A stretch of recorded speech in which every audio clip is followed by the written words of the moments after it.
greetings, Cap fans, and welcome to episode 251 of the Captain America Comic Book Fans Podcast. Hey, I'm Rick Verbanis, and I'm your host, and I've got the best gosh darn co-host out there. His name, Bob Lucius. Oh, Bob, don't mess with what ain't broke. In the end, the less that was changed about the core original concept, the more compelling the premise became. Luckily for me, it was all there already. It just needed a little buffing. True, we made changes, but 99.9% of those changes were cosmetic in nature. New costumes, new scientific mumbo jumbo, new technological gizmos. I've not- I have no idea. Were you reading an issue of Time magazine? I don't know what was that? Not Time magazine, Wizard magazine. Wizard magazine. In August of 1997, they interviewed Jim Lee when he talked about his creative philosophy behind his Fantastic Four reboot.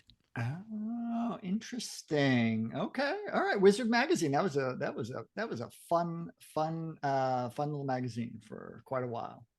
I mean, it became so huge. It's really interesting about the history of Wizard magazine, right? It went from this fanzine kind of thought into a professional magazine that became this huge, like, it owned the creative space for comic books for several years, Yeah. right? I mean, like, it was the hot thing. Like, it told you, here's the top 10 hot comics, and it had a price guide, and it had articles, and it had interviews, and it had, new creative art and things like that.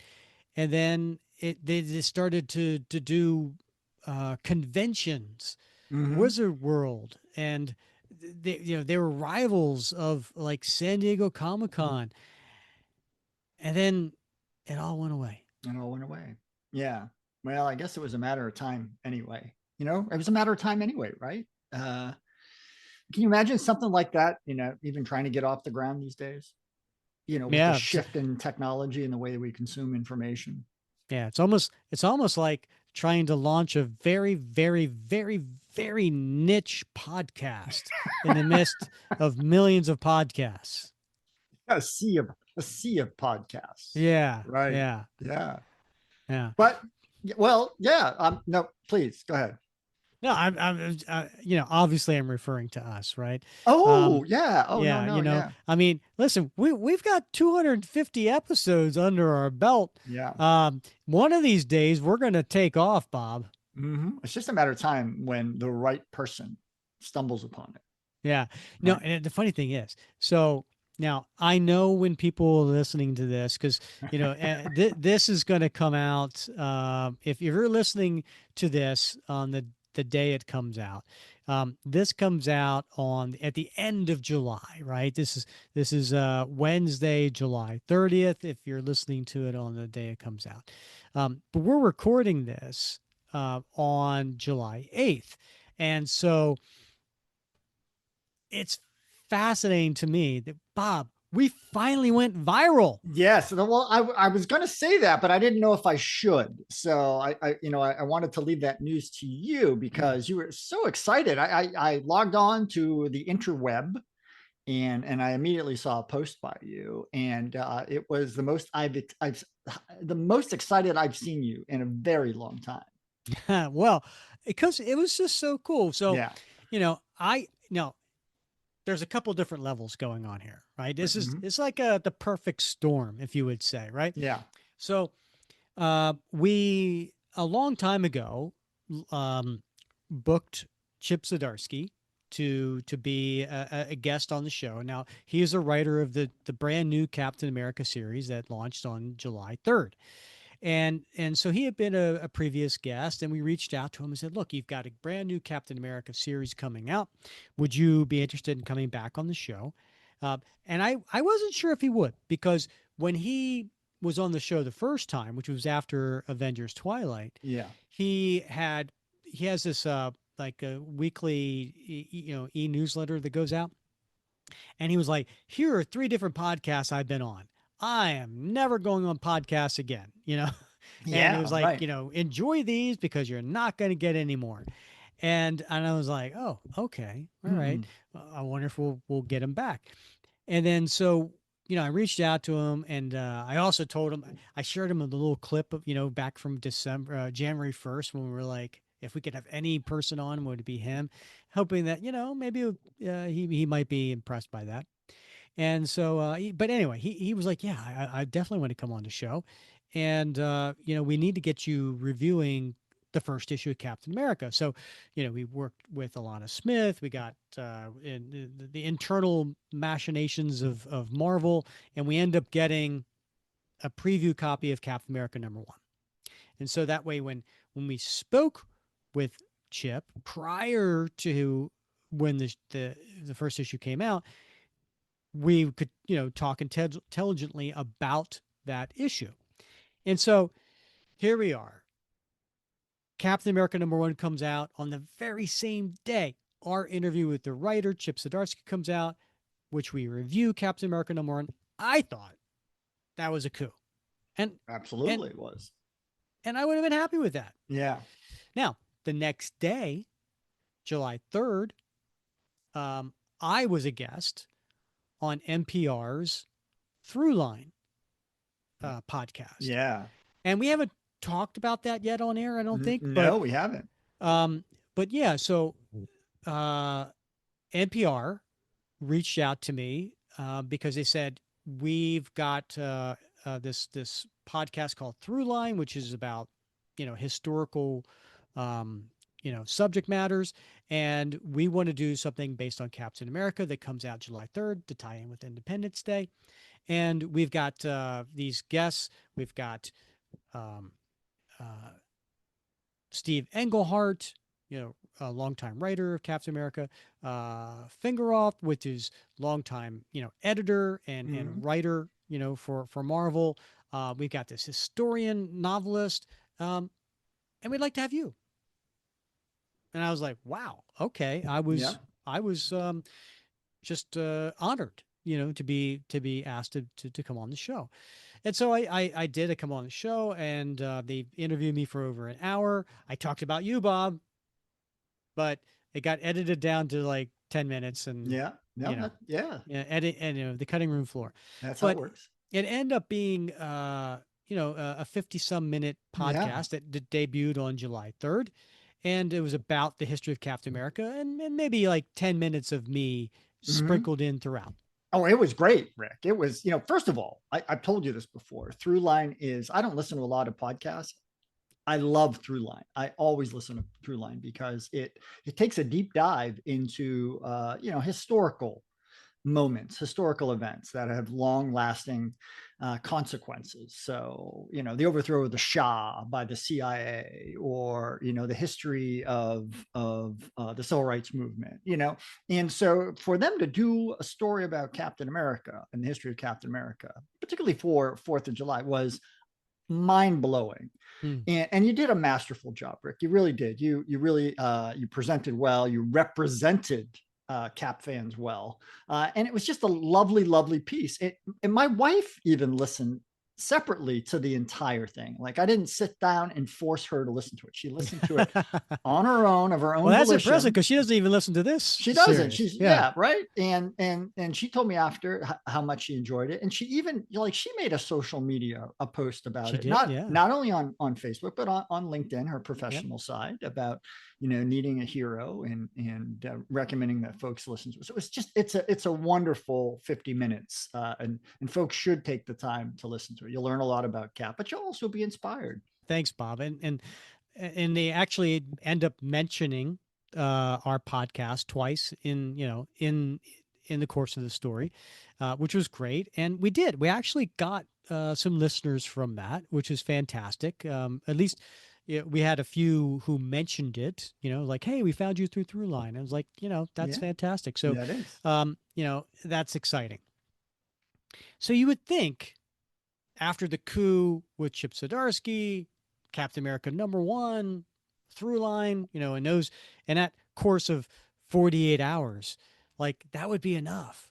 But Bob, How it gets could it get better. better, Rick? How could it? It did. So one of the questions that was asked to Chip Zdarsky by one of our patrons, Ash Barnes, and I think longtime listeners have heard her name. She's been on the show a few times, right? And she asked a question that when I received the question via email, I was like, tell me more about this question Yeah. of yours. Yeah. And essentially, I don't know how long ago, 6 months, a year. I have no idea.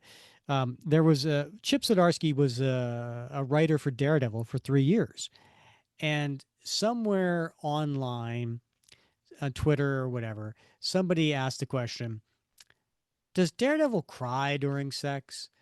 And Chip Zdarsky answered via tweet. He's like, Daredevil cries before sex and after sex, but not during sex. During sex, he has an effing job to do. And so, Still funny. yeah. So that tweet went viral, right? Like it just went huge. And people were talking about it for a very long time. So Ash asked the question that she wanted me to ask the You, of question course. Yes. to Chip: Yeah. does Steve Rogers cry during sex? And I didn't know about the Daredevil one, so she explained it to me, and I was like, all right, sure, let's have. I know Chip has a sense of humor, Right. Yeah. right? Yeah. Yeah, so let's do it. And but I saved it as the last question. Yeah. I wanted to Yeah. get through some other questions before Hard I to got come to back from there. Yeah. Yeah. So I asked him the question, and then of course, his response was, no, Steve doesn't cry during sex. He salutes during sex, and then he goes on to tell a little funny, quirk about that. Yeah. Well, Bob,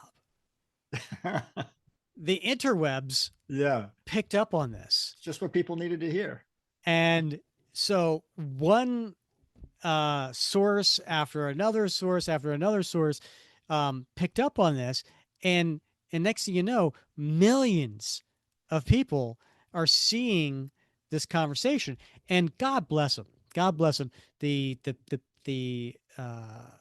sources who were reporting on this actually referenced us. So they either provided a link to our YouTube episode, or they provided a clip of our YouTube episode, or they just mentioned Captain America comic book fans. And Bob, that episode of Chip Zdarsky's interview Yeah. is, at least as of today, July 8th, is 15 to 20 times the amount of an average YouTube episode. Yeah. And thank you, Ash. Yeah. We got to get, maybe we should bring Ash on into the writer's room. Have her start crafting questions for every interview episode. Yeah, right? Yeah. Right? Yeah. Yeah. Oh, and by the way, listeners, stick around to the end of this episode, and we'll tell you next episode what artist we're going to have on the show. We have a pretty big name guest who's going to come on next episode, and we'll reveal that at the end of this episode. Indeed. All right. That's good stuff. All good stuff. Yeah. Bob, we should probably get to today's comic. Yeah, people are probably excited, and they don't want to listen to us, right? Yeah. What does every USAA member have in common? Family. We're one big family who supports the military community and their eligible families. And if you, your parent, or spouse served, you could join our family and save big on auto insurance. Visit USAA.com/join today to check your eligibility. Membership eligibility and product restrictions apply and are subject to change. USAA means United Services Automobile Association and its affiliates, San Antonio, Texas. On WhatsApp, no one can see or hear your personal messages. Whether it's a voice call, message, or sending a password. To WhatsApp, it's all just this.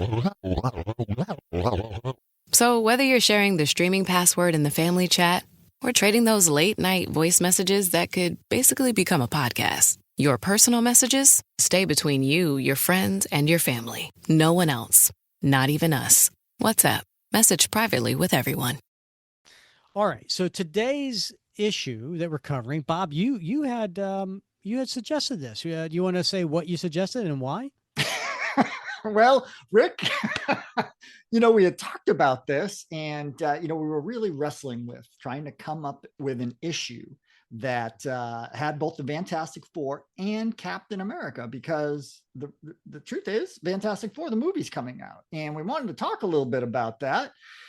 And the fact that we're excited to see it. Of course, it'll already been out by the time that we record this episode. It hits the airwaves, but there's not that many issues that feature Captain America and the Fantastic Four. So probably less than 5. And most of those stories run across several issues. So it really wasn't a starter for us. So we settled on this issue.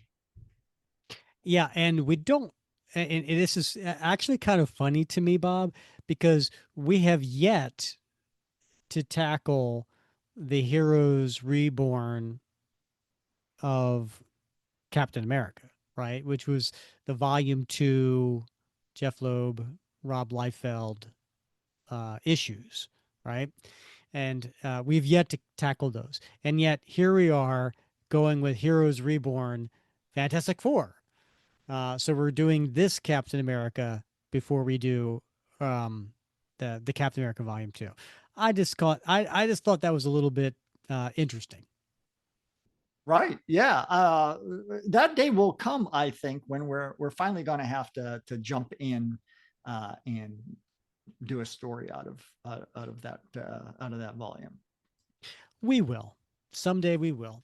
I do think some point we're really trying to get Jeff Loeb on the show, so I think that'll be perfect timing.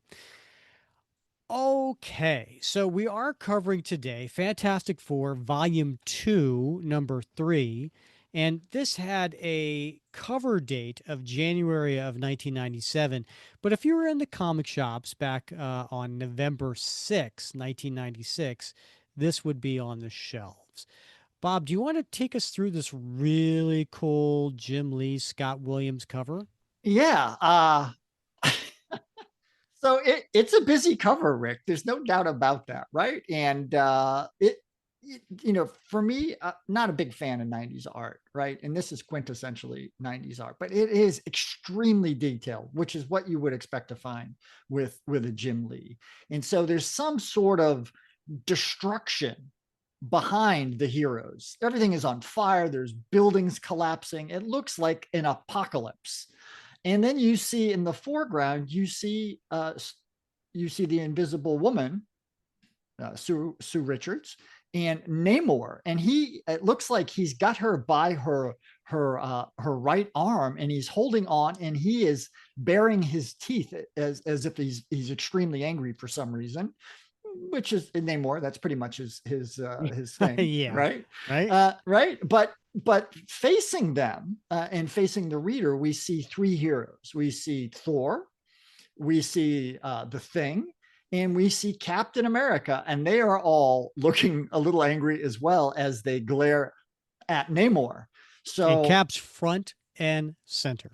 He is front and center. Yeah, large and in charge in this trio. Yeah. You mentioned 90s art. Honestly, when I think of 90s art, I don't think of Jim Lee. Jim Lee is like classic. I personally see him as timeless. He is super detailed in the mode of a George Perez, but I see him as timeless as like a John Byrne. Like his art has not really changed over time. And when I think of 90s art, I think of I don't know, some just like maybe like a Rob Liefeld, maybe a Dan Panosian, maybe some of these over the top, really like everything is a splash page, everything is a huge panel, everything is a pose. You know, I think as we go through this story, Yeah. you will see that not only is Jim Lee detailed like a George Perez, but he's an excellent storyteller. Uh-huh. And there's a lot of angles. There's a lot of um, fluidity to his panels. There's a lot of motion. Um, sure, there's some quintessential poses that you will see, Yeah. um, but I don't lump him into the Hmm. classification of a lot of quote unquote '90s artists. Interesting. Okay. Well, that's a fair you know, analysis, I guess is the word I'm looking for. It's just not my cup of tea, so I struggle with it a little bit. And Hmm. of course, I was out of comics for a while during this time frame. So going back to it, later on, and having, like you, really grown up on a lot of a simpler time of art, right? Hmm. Um, this is jarring for my eyeballs, but again, it's the story that really draws me in on this one, and so Hmm. I'm really interested to do this one. So the writers for this particular issue, I think Jim Lee is known as a plotter, and Brandon Coy is the writer slash scripter, and pencils are by Jim Lee. A whole host of people inking. So we have Scott Williams, Alex Garner, Tom McWeeny, John Dickinson, and then we have several colorists as well. So we have Joe Coito, Martin Jimenez, and then Wildstorm FX is also credited here. And the same thing for lettering. We have Richard Starkings, Comicraft, and Dave Lapinier and Edgar Michael Heisler. So it seems like there's a whole team of people that are just punching these books out, right? Like a whole Yeah. bunch of inkers and colorists and letterers, in order to probably make a deadline. Yeah, well, I wonder, like, because the Jim draws in such a detailed style, it must take extra time to, like, like, I don't know what his throughput is like, but just the initial splash, but even that cover, right? But or the splash page, like, how much more time does it take to get to that level of detail, and then to do the ink and the coloring on top of that, right? Yeah, yeah, 100%. So we open up the front page, and we have a giant splash. And what we see here is a Thor who is flying along, appears to be a Quinjet, and they're passing by the Statue of Liberty. And at the very bottom, we see Captain America's red gloves working a control panel as he's watching a couple of different monitors. And the title to this one, Bob, is, Revelations. and we start with what appears to be a um what would you call this, Bob? Like a log? Yeah, it's like it looks like a computerized log book, right? Okay. Where he's maybe typing in some notes or reading some notes that are printed on a screen. Avengers Battle Log. New York City, 800 hours. There is a job to be done. New York City is under siege. Nick Fury, the director of S.H.I.E.L.D., has called upon the Avengers for assistance. Thor and I have taken on the mission of defending the city against the Atlantean Armada of Namor, the Submariner. It's a name from my past, from a bygone era. Once we stood side by side as allies in a war against the worst evil that mankind has ever known. The world has changed a great deal since then, and perhaps we have too. As we fly towards the island of Manhattan, I see her towering over the harbor, shining in the light of the early morning sun, a beacon to all the exiles who travel to these shores, seeking the precious freedom and the dream that I have sworn to protect. As I look into Lady Liberty's eyes, I can only pray that I will always be worthy and do her proud. And then we cut to some monitors that Steve is watching. And there's the SNN News. Called Namor has launched a global campaign against mankind. In the United States alone, his forces have already carried out blitzkrieg-like attacks on Washington, D.C., as well as San Francisco. And then we cut to the CBN News.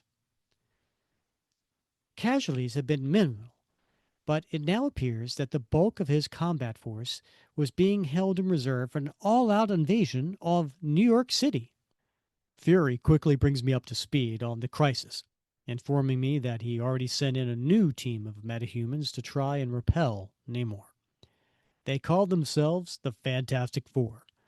Apparently, they went into space to investigate a stellar anomaly and were caught in some sort of cosmic fallout. Consequently, each of these gained amazing powers. And who's he talking about, Bob? Well, he's talking about Dr. Reed Richards and, Ben Grimm, who became the Thing. And then, of course, he's talking about the siblings, Johnny and Sue Storm. As Fury tells us to keep an eye out for them, my mind is already contemplating the coming battle and the stakes at risk. And we get into, now we're seeing in that craft that Thor was flying next to, the pilot turns to speak to Captain America. Sir, we're approaching the target zone and it's definitely hot. Just a moment, Lieutenant McKinney. Now I'm ready.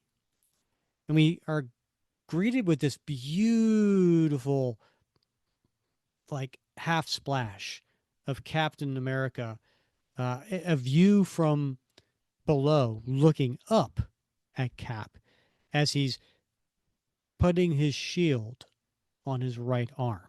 Anything different you notice about this particular Captain America, Bob? Well, besides putting the shield on the right arm, it's absolutely the emblem on the front of his mask.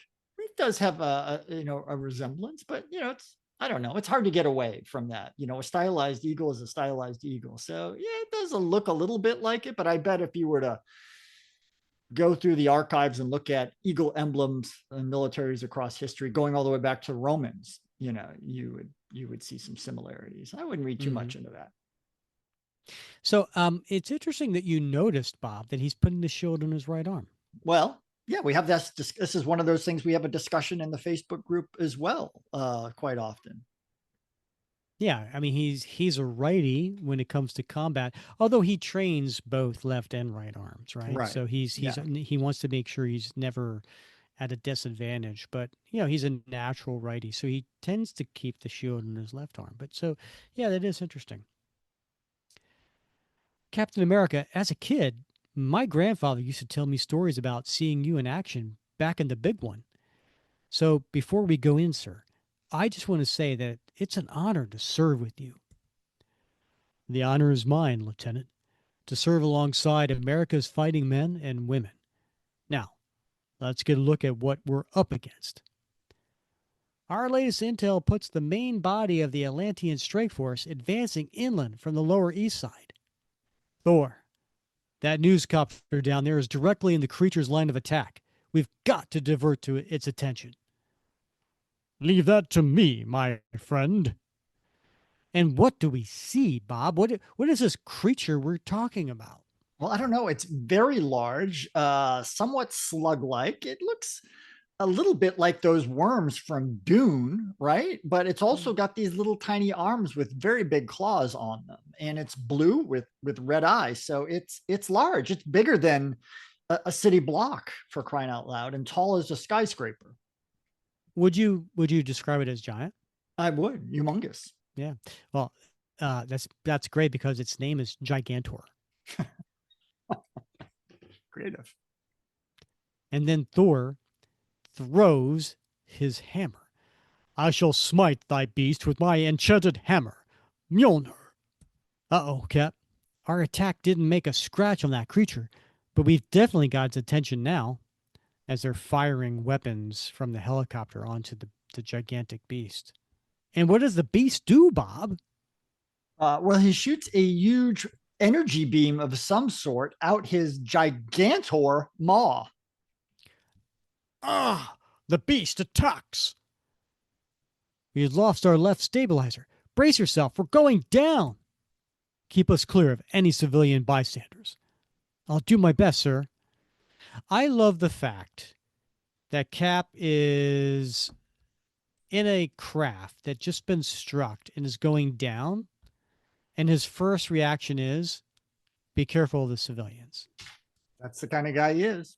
And then we cut to the battleground, and who do we see, Bob?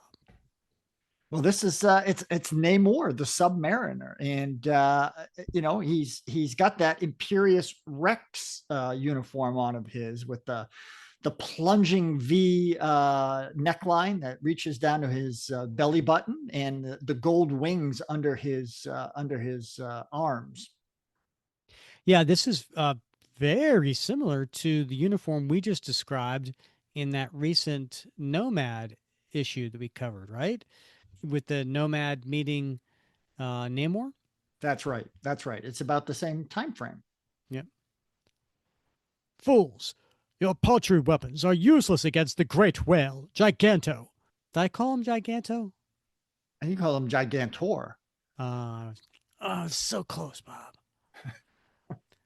Spawned by that poisonous pollutants that you humans have for so long discarded into the oceans. He shall now serve as my instrument of retribution to avenge the deaths of innocent Atlanteans who have perished because of your toxic waste. And then the Avengers Quinjet crashes into the ground. And out of nowhere comes the Invisible Woman. Namor, please, you must put an end to all this senseless destruction. As a ruler of Atlantis, I understand why you would seek to avenge the deaths of your people, but is an innocent human life of any less value? A woman who appears out of thin air? I'm sure that there's a peaceful way to resolve our differences. Your courage is matched only by your beauty, human. Continue. Namor shall hear what you have to say. My name is Sue Storm, and out of nowhere, we have Mr. Fantastic coming up and stretching himself, wrapping himself round Namor. Take your hands off her. What treachery is this? The Fantastic Four are here to put an end to your reign of terror. Reed, no, he wasn't. Bold words, human, but as you can see, your elastic powers are simply no match for the unbridled might of Namor. Ah! And he pulls Mr. Fantastic off of himself by stretching him. Reed, are you all right? Stretched too far, too quickly. And then Human Torch wasn't having any of that. He fires down at the feet of Namor and surrounds him with fire. Heads up, Gillman. Let's just see how tough you are away from the ocean. Guess you're not feeling so imperious now, are you? Arrogant pup. While your flames may have weakened me, I am far from being defeated, especially when I have you right where I want you. And what did he do, Bob? He pulled a fire hydrant apart and shot a stream of water right up into the Human Torch. He suckered me in. But there's always, this isn't the Fantastic Three, Bob. No, it's not. So the fourth member, Thing, Ben Grimm, comes up and he is hulking. I mean, he is huge, right? This big, monstrous orange block of rock just comes up. Hey, fish breath, remember me? Well, I'm here for a rematch. Except this time, we're on my home turf. Water, my strength, slowly returning. but I need more time. You're all out of time, buddy, 'cause I'm about to clean your Huh? And somebody throws a tin can in the back of his head. Go back to where you came from, sea scum. Yeah, clear out of town. Whoa, wait a second. Let's get 'em. Get back, you idiots. I'm one of the good guys. I haven't used that word in a long time. Idiots. Yeah, Let's bring it back, Rick. we really should. Namor looks like he's regained his power. Oaf, your pleas for reason fall upon deaf ears. How ironic that the blind hatred of your fellow man has given me the precious time needed to regain my strength. But now it's you who shall pay the price for their unthinking folly. Now fall at the hands of Namor, Imperious Rex! And he punches him. Wow. And Thing goes flying really, really far as it goes through buildings.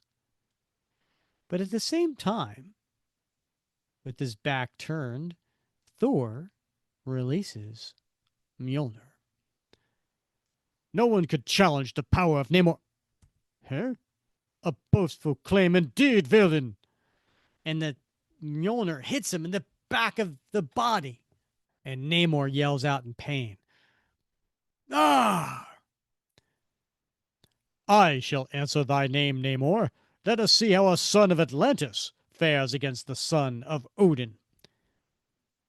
Thor, so it is true, you walk amongst mankind once again. Heed my warning, God of Thunder. You would do well to stay out of this matter. I cannot. As an avenger, I have sworn to protect the lives of the innocent. Cease this madness, or thou shalt feel the power of my hammer once more. You may be a god, but you stand alone. Even you cannot hope to defeat Giganto. And then we see Cap. No Avenger ever stands alone, Namor. It's time we put an end to all this fighting, once and for all, old friend. You? But that's impossible. It's been over 50 years since we last met. This is another trick. After all we've been through together, you should know that I'm a man of my word, Namor. And Cap pulls off his mask. But maybe this will help to convince you. So, it is you, Stephen Rogers. And from a distance, we see a couple of Atlantean soldiers that are in suits.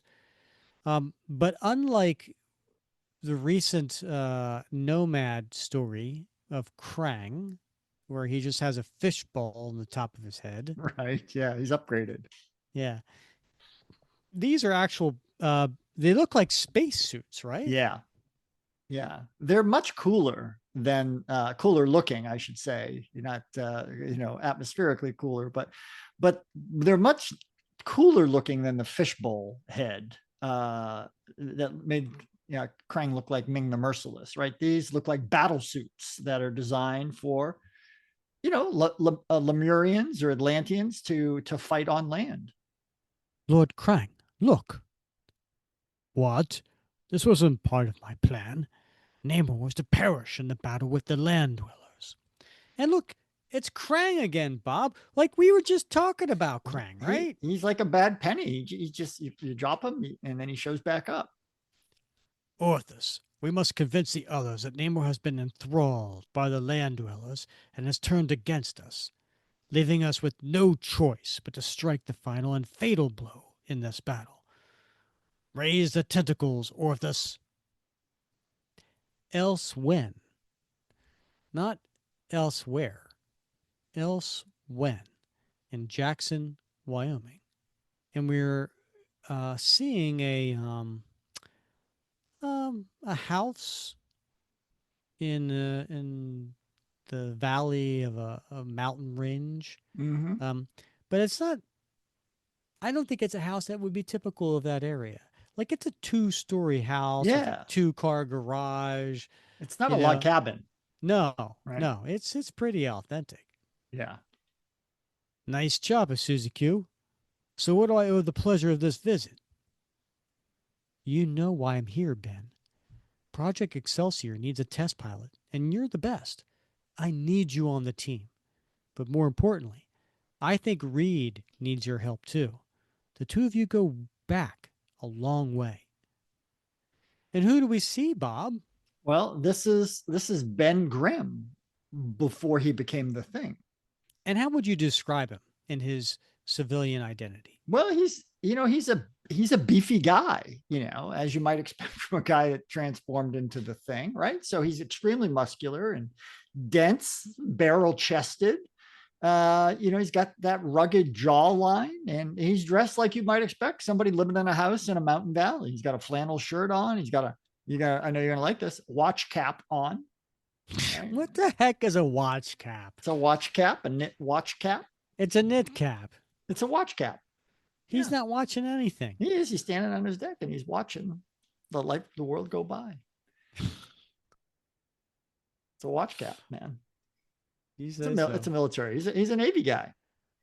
Yeah. Why do they call him Major? Yeah, now that's got me thinking. Right? Who called him Major? Was he Major? Who called him Major? I thought we referred to him earlier as Major Ben Grimm. Did I? I don't know. Is Major not something that's in the Navy? No. It'd be a lieutenant commander in the Navy. Huh, interesting. I didn't know that. I am not familiar. So Major would be in which? Well, the Army, the forces? Marines, and the Air Force. So, but not the Navy. But not the Navy. And he served. I thought he served in the Navy during World War II. I thought he was a pilot. Backstory. Could have been a Navy pilot. That's true. Yeah. Interesting. I don't know. I don't know enough about. I honestly, I'm betraying my ignorance here of the Fantastic Four.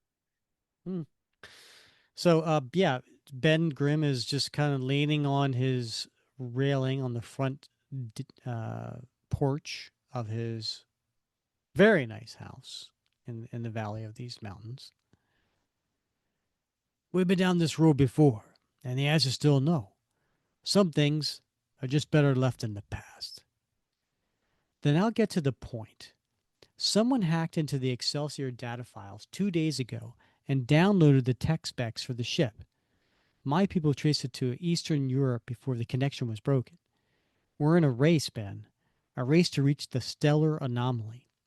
Back at school, you helped redevelop the new astro navigation system for the Excelsior. You know it inside and out. That could be the edge we need.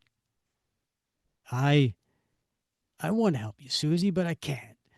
Besides, I'm not a fighter jock anymore. This is my life now. It's quiet, but I like it. Come on, Ben. There's got to be more to it than that. Reed told me you always dreamt of becoming an astronaut. This opportunity will get you one step closer. Is this because of what happened to you in the war? No. Because I'd be your boss? No. Then what is it? Ever since the day Reed first introduced us, we've always been honest with each other. So why won't you talk to me? I just can't. What are you so afraid of? Ben looks away and says to himself that I may be falling for my best friend's girl. I never thought of you as a coward, Ben. Sorry to have bothered you. And she walks away. Susie, wait. Uncle Jake didn't raise no coward. I'll go back with you. I'm sorry, Ben. I had no right to say that. Hey, I never could say no to a pretty face, especially yours. Whatever problems I got, I'll just have to deal with them. Thank you, Ben. This will mean so much to Reed, to all of us. Oh my God. Look at your hand. No. Ben, are you all right? What's happening to me? And as he's saying this, the figure of Sue Storm changes into a completely different character. And he changes from his human Ben Grimm to the Thing. And in front of him is no longer Sue Storm, but Alicia Masters. Hey, I said, are you all right? Oh. And we cut to a gigantic thing laying on his back and a Alicia Masters who is coming up and touching his looks like his neck. Susie? I'm afraid not. You must have been dreaming. More like a nightmare. Cass, he's finally coming around. Are you nuts, Alicia? That thing's some kind of monster. We gotta get out of here. Where am I? Who are you? Just take it easy. You're still a little disoriented. Right now, you're in the middle of what's left of my art gallery. My name is Alicia Masters. I'm a sculptor. But what, who are you? Now, Bob, for those who may not be familiar with Alicia Masters, what can you tell our listeners about her? Well, she eventually has a relationship with him, right, Rick? And then at one point, she's kidnapped by the Skrull and replaced by a Skrull agent who eventually marries Johnny Storm. Dude, that was way too much. For our purposes, you could have just been a little bit more succinct. Okay. Like, let's talk with the fact that she's blind. Okay. And she's feeling things face. Got it. More specific. Yeah. She's the daughter of? I have no idea. Puppet Master. I have no idea. Puppet Master is his real name is Masters? Oh, gosh. Yes. So Puppet Master is I wouldn't say a major, but a continuing villain of the Fantastic Four. He's able to make puppets and then control them. Mm-hmm. And but she's a sculptor and she's blind, and you're right, she eventually becomes a relationship with Thing, Ben Grimm, but that's in the 616 universe, which is not this, right? And maybe we should just pause here for just a moment to explain what's going on, right? So there was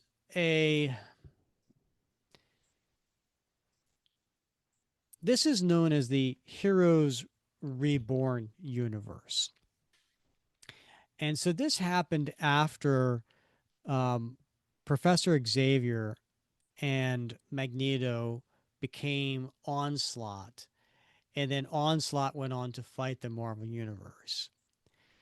So Franklin Richards, the son of Reed Richards and Susan Storm, who is perhaps maybe the most powerful being in the 616 universe, when our universe dies because of the Battle of Onslaught, he creates this pocket dimension, which is now referred to as the Heroes Reborn dimension. And so in basically 1996, Marvel launched this new universe of the Heroes Reborn, and there were four different titles that came out. So we have this one, Fantastic Four. We have a Captain America as the pre-mentioned Jeff Loeb, Rob Liefeld. There is an Iron Man series, and then there's like an Avengers, right? And so these were the four big ones that came out. So you have the Avengers, you have the Fantastic Four, you have Captain America, and you have Iron Man. And this is what they launched. Now, eventually, after about a year, they realized, let's bring back the 616 universe. We tried to kind of create this new universe, and with some success, but ultimately it died off pretty quickly. Fans were clamoring for bring back. And that's when they went from Heroes Reborn to Heroes Return. Now, in the Captain America universe, we are seeing Volume 2 as the Heroes Reborn, the Jeff Loeb, Rob Liefeld. And then when they brought back Volume 3, where Mark Waid and Ron Garney came back for their second stint, that was known as the Hero's Return. So just to kind of set the scene here. That's a lot, Rick. And as long as we're paused, if I could, turns out I was wrong about Ben Grimm. He was an Air Force pilot. I was thinking of his grandfather, who was a Marine Corps pilot and fought in World War II and was featured in Captain Savage and his Leatherneck Raiders, which is everyone's favorite wartime comic. Way to try to, save some face there, Bob. But that's not face, but I just had no idea. You said... Yeah. You said in the Navy. You didn't say he was a Marine. No, that's his grandfather was in the Marines. Yeah, but you said Navy. Yeah, well, that's because how are you confusing Ben Grimm with Navy Captain and his dad with the Marines? Come on. Because he was his grandfather, Ben, was shot down as a pilot. I assumed he was a Navy pilot, this character. And I always thought that was Ben Grimm, who was featured in number 7 of that series. Turns out it was his grandfather, though, who has the same name. Bob, we don't assume anything here on this show, right? We like to do our due diligence and bring the research. Right, bring it. We are known, Bob. We have been doing this for over 250 episodes. Yeah, we are known for our due diligence and our. One of us is right. Yeah.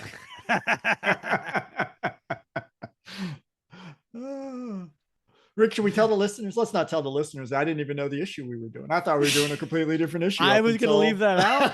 I was going to completely leave that out. You should have heard my time capsule tonight for, Fantastic Four annual number 19. It was amazing. So listeners, Bob, I asked Bob to describe tonight's episode, and he starts describing a completely different issue. And I'm like, that's not the one we agreed on. Yeah. Well, I'm prepared next time.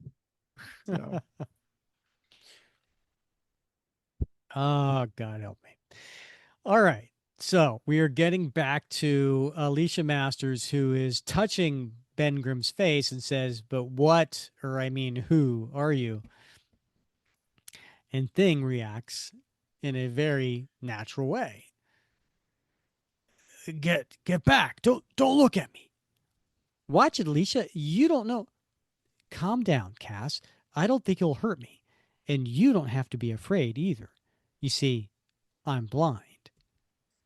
I'm not some sea monster.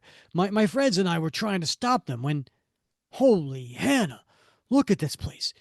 You ladies shouldn't be here, especially when one of you is... This place is my life, mister. I've put my heart and soul into this gallery, and now I'm supposed to just abandon it? Come on, Alicia. I think he's got a point. We're in way over our heads here. The name's Ben Grimm. And I'm sorry about your gallery, Miss Masters, but there's nothing left for you here. I'm afraid it's not as simple as that, Mr. Grimm. You see, mine and Cass's lives aren't the only ones at stake.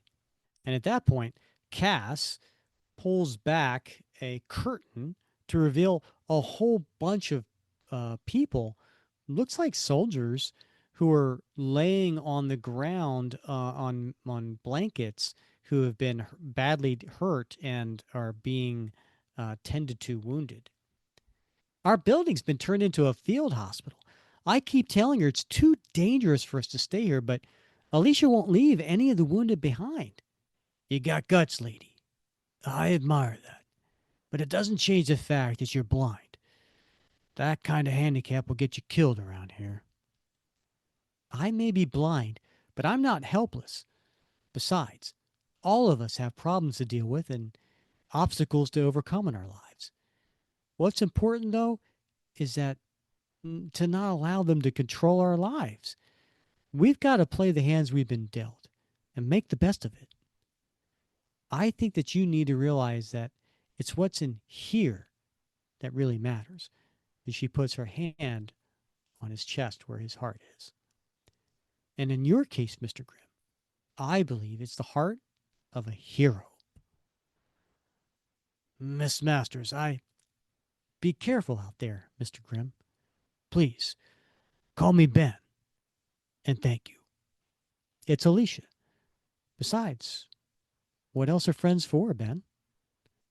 And Ben goes outside to see where Giganto is still crashing through the city.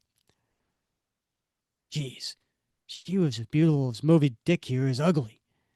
It takes a bomb to cripes. That's it. And Ben contacts his or presses his communicator. Fury, this is Grimm. I got a plan for dealing with Giganto. Now listen. Meanwhile, we go back to where Namor is there talking with Captain America. What's this? The Fantastic Four? Have you lured me into a trap, Rogers? Trust me, old friend. They are not your enemy. And Reed shows up with Susan and Johnny. It's the Avengers. Captain America, we've got to stop Namor. Stand down, Dr. Richards. Thor and I have the situation under control now. Namor has agreed to... Ah! And just then, Namor hunches over in pain. My lord, Captain America, something's wrong with Namor. What? He was fine just a moment ago. And one of his soldiers comes up to him and grabs Namor. He must have contracted the plague. There must be something we can do. What if we get him back to the ocean? Unhand him. No human may touch his royal personage. Besides, it was your polluting of the waters that created this illness. Enough, Lady Dorma. We must call off the advance. I'm afraid I can't allow that. Who? Krang. Of course, it's clear to me now. Too late, Namor. The only thing left for you to do is die. And he fires at them. Stand back, Lady Dorma. Ah! Watch out! Since you've always had a special fondness for the land dwellers, it is only fitting that you should share their fate, Namor. And with your demise, no longer will a mongrel sit upon Triton's throne, but instead a true son of Atlantis. For I, Krang the Merciless, shall become king and lead the people of Atlantis forth to a new age of power and glory. But Cap isn't having any of that.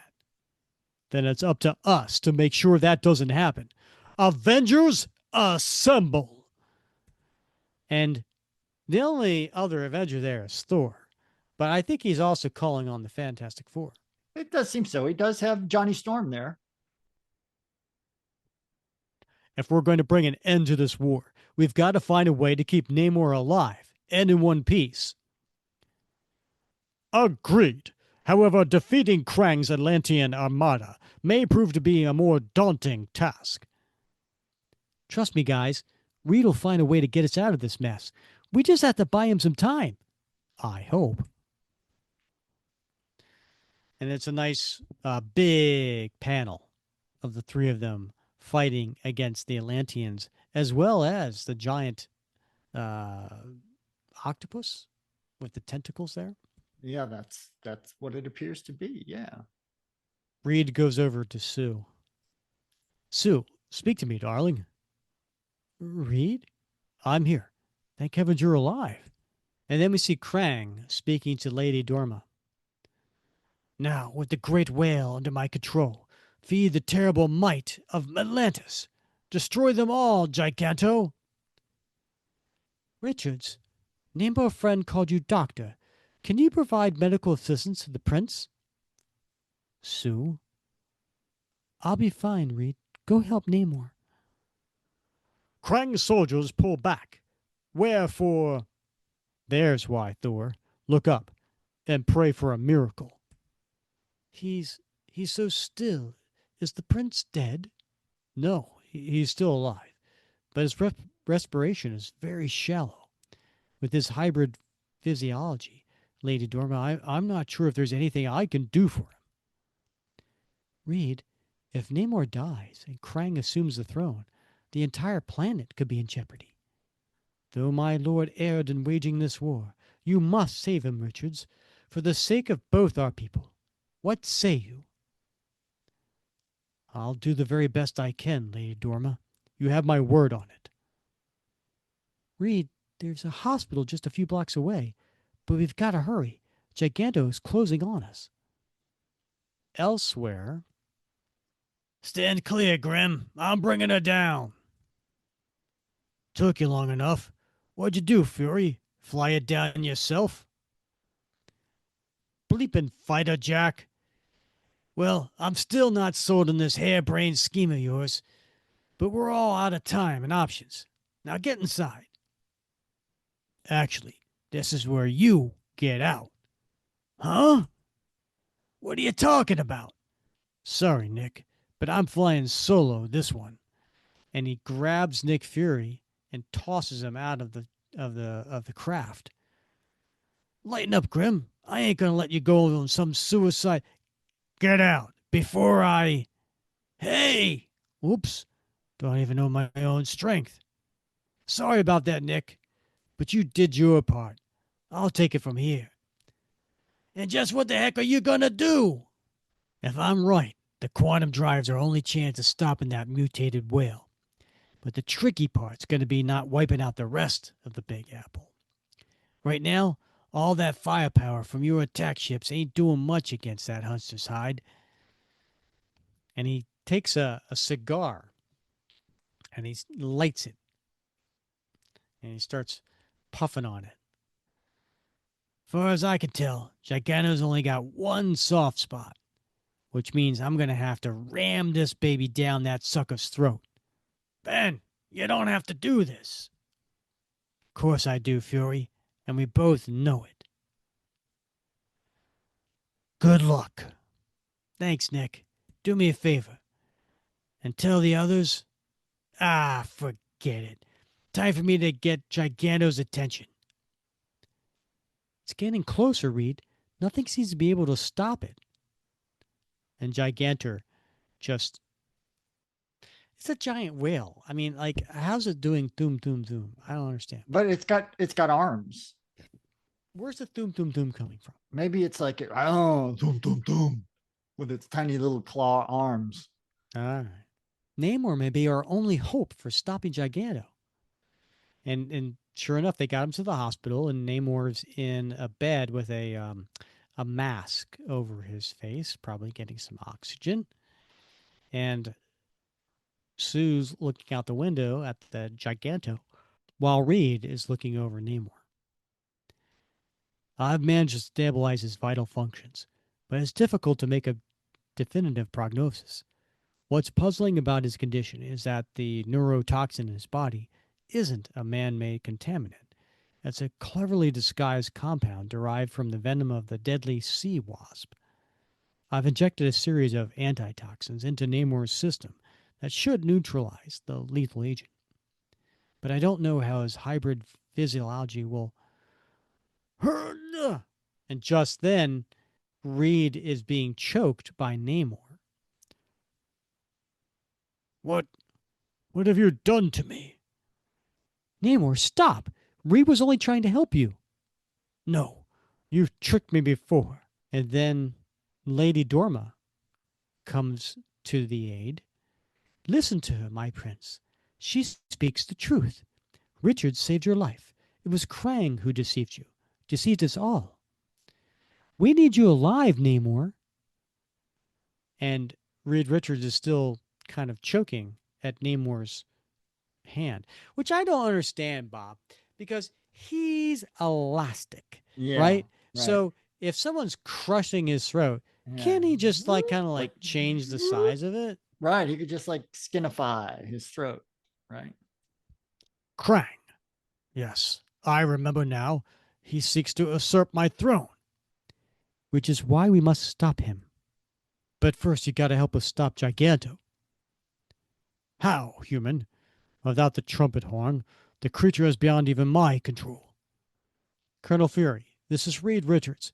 We've saved Namor, but he says there's nothing we can do about Giganto. Well, I'm afraid your buddy Grimm has already come up with his own solution to the problem. Ben, what are you doing? Playing one last card. Now talk to me, Einstein.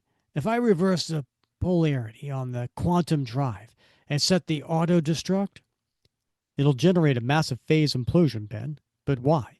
Thanks. That's what I thought.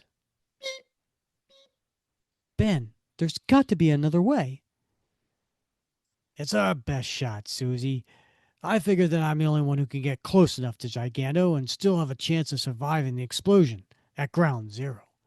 And he flies the ship towards Giganto's mouth. He's taking the ship straight down Giganto's maw. Get out of there! You'll be killed! You know, Susie, I'd be lying if I said the thought hadn't crossed my mind. And it'd be the easy way out. But Uncle Jake never raised no quitter, and he jumps out of the flying craft that's going into the maw of Giganto. And there's a countdown, Bob. 10, 9, 8. Hang 7, in there, Ben. The 6, cavalry's on its 5, way. 4. Get out of here, you 3, crazy kid. 2. You're going to get sucked 1. in by the implosion and vaporized. But Human Torch grabs Ben during this and flies him away. No way, man. We're in this together to the end. Now just shut up and enjoy the ride. Yee-haw! You did it, Benji. Your harebrained idea actually worked. Giganto is dust. And it is, Bob. The big, gigantic whale is now vaporized. And Krang is not happy. They vaporized the great whale. My plans are ruined. Wait, that voice. It cannot be. And sure enough, we see Namor on the top of a building holding a megaphone.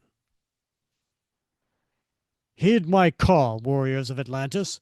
I order you now to lay down your arms and cease all hostilities against the land dwellers.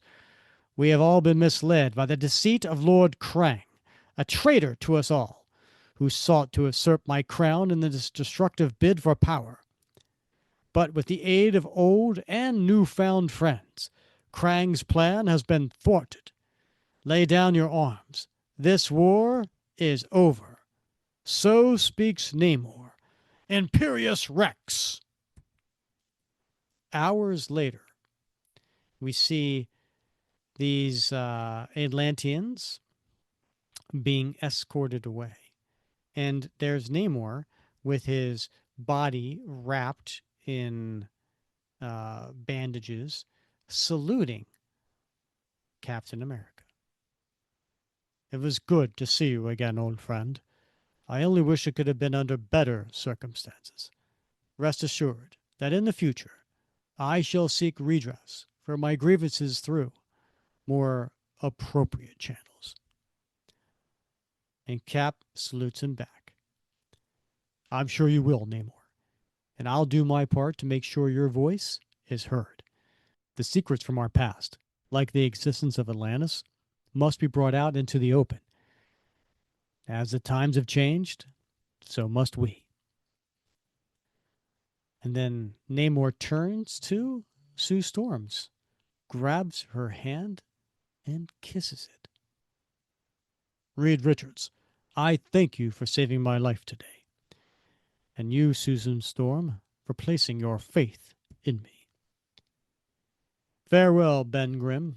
You proved to be a most worthy opponent. It was my honor. Yeah. Just get out of here while I'm still in a good mood. Hey, what about me? pop, pop, pop, pop.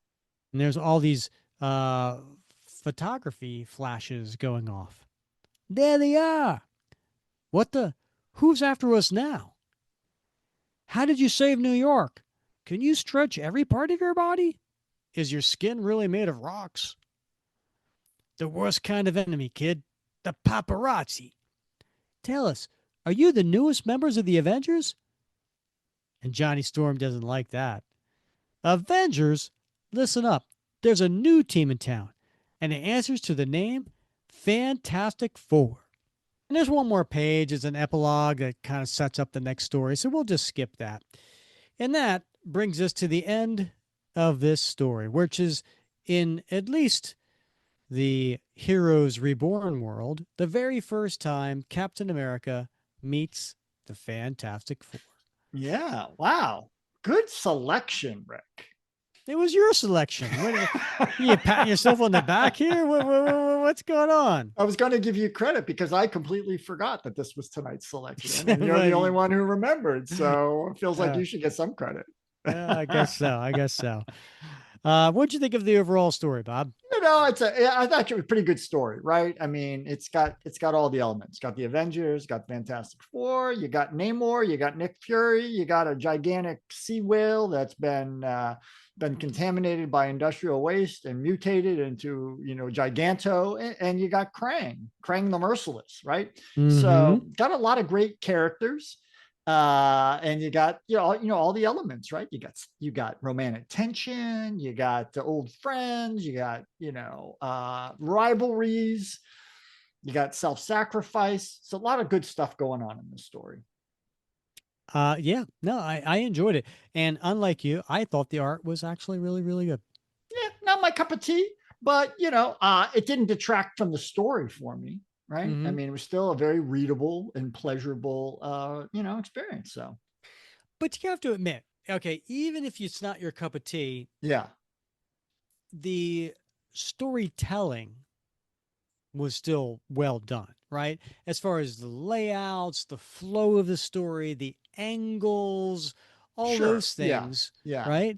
Like that's classic storytelling. Right. No, very good. You're right in that regard. And I mean to take nothing away from that, right? Because, and it's clear, I mean, Jim Lee puts a lot of effort into that level of detail and just the creativeness of as you mentioned, the different angles and perspectives. So it really helps convey that story. It's almost like you're watching, dare I say, like live action, right? A lot of detail. Yeah. So I am not fortunate enough. I have a really, really nice original art collection, and I say that not to brag, but to say that I'm not complaining when I say the next part, which is I don't own any Jim Lee in my original art collection.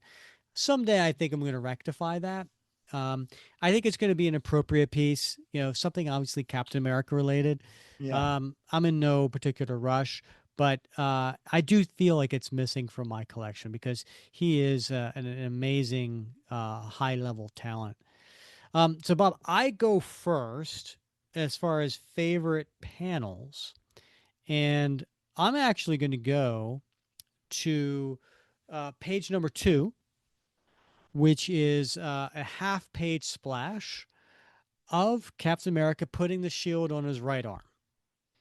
And why it's my favorite panel is because, one, obviously it has Captain America in it, but I love the pose, and I love the angle of looking up to Cap. So, it's a way of Jim Lee as the storyteller saying, we all look up to Cap, right? And these individuals, these soldiers that are in the aircraft, talk about how much they look up to him, right? And so I just love the view of Cap, saying like, "I'm not ready yet," and he puts a shield on his hand, and he's like, "Now I'm ready." Yeah. And it's an odd angle, right? Because not only are you looking up, it's almost like your head is turned and somebody's looking, so your head's tilted a little bit as you're turning and looking up at the person behind you. So it's a very creative angle, Mhm. and not, not what you would typically see. And what about you, Bob? What's Good your choice. favorite panel? Well, I'm definitely going to have to go. I know we're both working off digital copies, but it's around page 8. It's when Cap confronts Namor and pulls off his mask, that bottom panel of that page. I love that, right? Darn it. I know, right? Because how often do we see that happen in Captain America stories where he pulls off his mask mid-fight, right? Mhm. Yeah, it's a winner. It is. Wow. That was, I'm going to have to pivot here Yeah. because on my, well, I'm not going to say. What are you putting on your t-shirt, Bob? Ooh, let me just get up ahead here.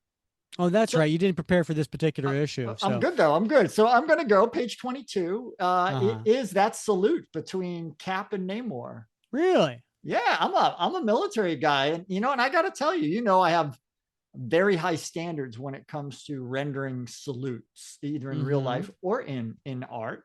And these aren't bad. I mean, you can't really see what Cap's doing here, but certainly Mhm. Namor, a little high, but man, he's got that arm the way it's supposed to be. So I Mm. like that. I like these two guys, former allies, sometimes foes, but they've got a long history, and they're showing respect to each other. And I like that. I'd like to have that on a shirt. All right. Look at you finding some Jim Lee art that you like.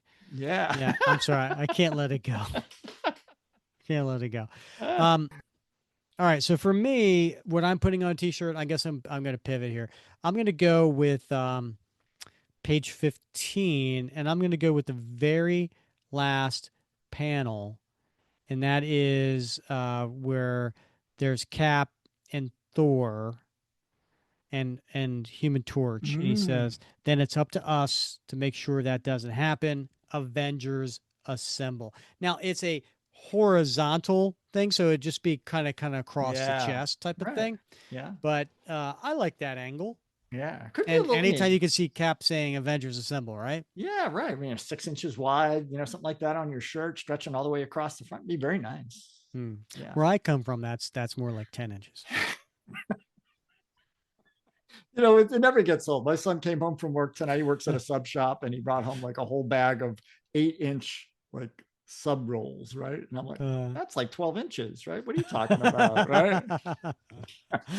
oh, Oh my gosh. yeah. All All right. right. What's going in your time capsule?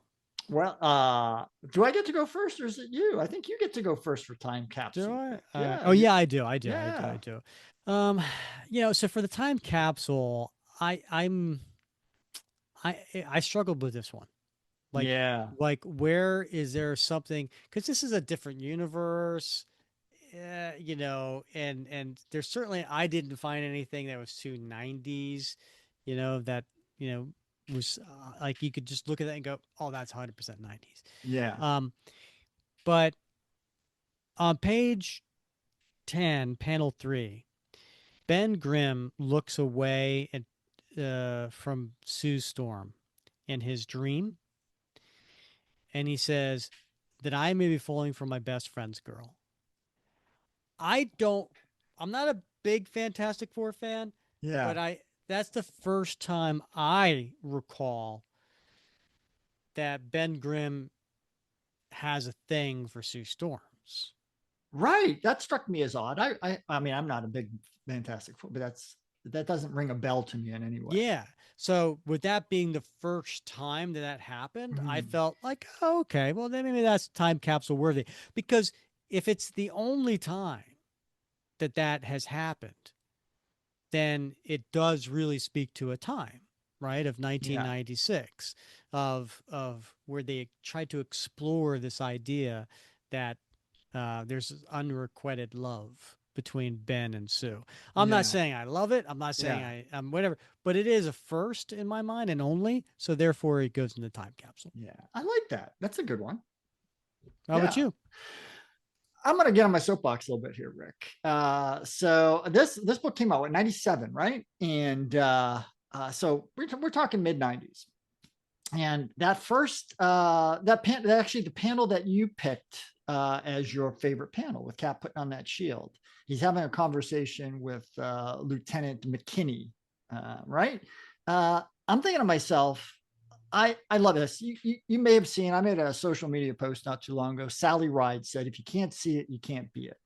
And I love the fact that Marvel has female combat pilots here. And this is something that you wouldn't have seen 5 years earlier, right? Because it actually was in 94 when the first female flew the first combat mission a woman has ever flown for the United States in Iraq.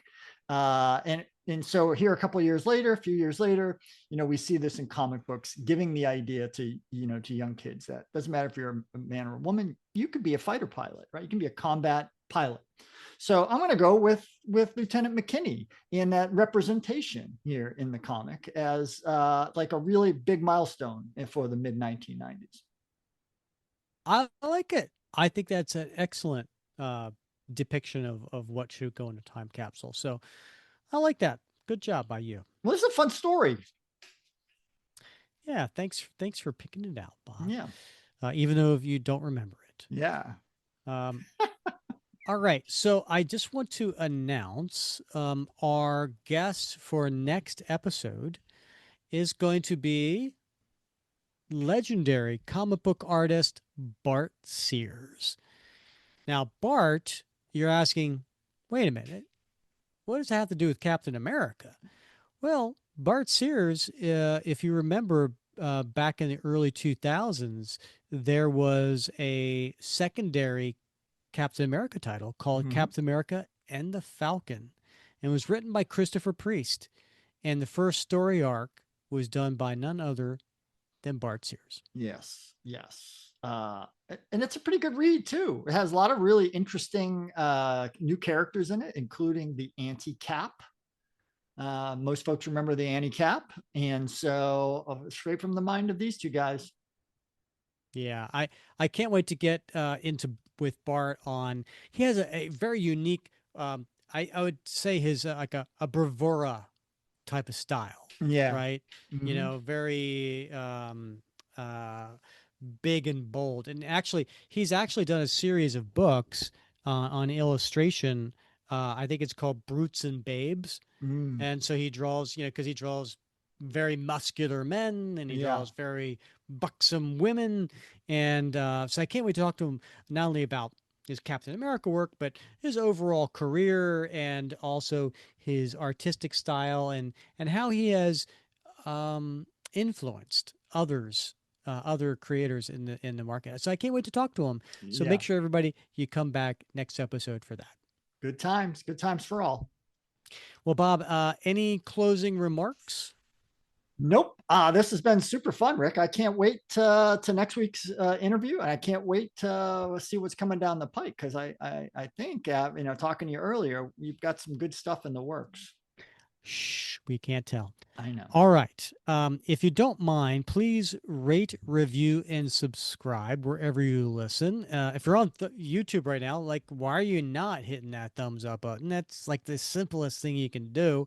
And also, we'd love your comments. So whether you're in a Facebook group, whether you're on Apple, giving us a 5-star review with your comment, whether you are on Spotify or YouTube, leave those comments because we love those and we respond as well.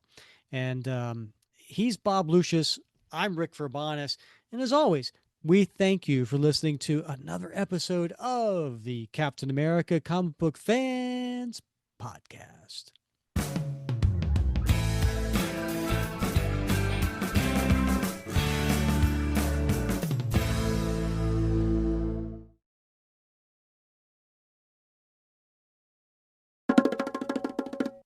That we came up with, and it's an annual. It's a double-sized annual, so it's a little bit longer of a story. No, we're doing Fantastic Four 3. What? No, we're not. Yes, we are. I sent you. I pinged you, dude. I said. Oh. I said. Hold on. I said I took a look at Avengers Annual 14 and would prefer to stick with FF3 if you're cool with that. And you gave me a thumbs up. I thought, but I didn't even like see the number because I thought we were talking about FF19. Didn't I? Isn't that the one that I No. recommended? No. Fantastic Four 3. Oh my God. You're talking the one from the 90s, the Jim Lee one. Oh, you're right. Oh my God. I don't know why I don't know why I went with the annual. I'm sorry. It's all right. We'll just back up. I'm good to go. Let me just Okay. let me just open it up.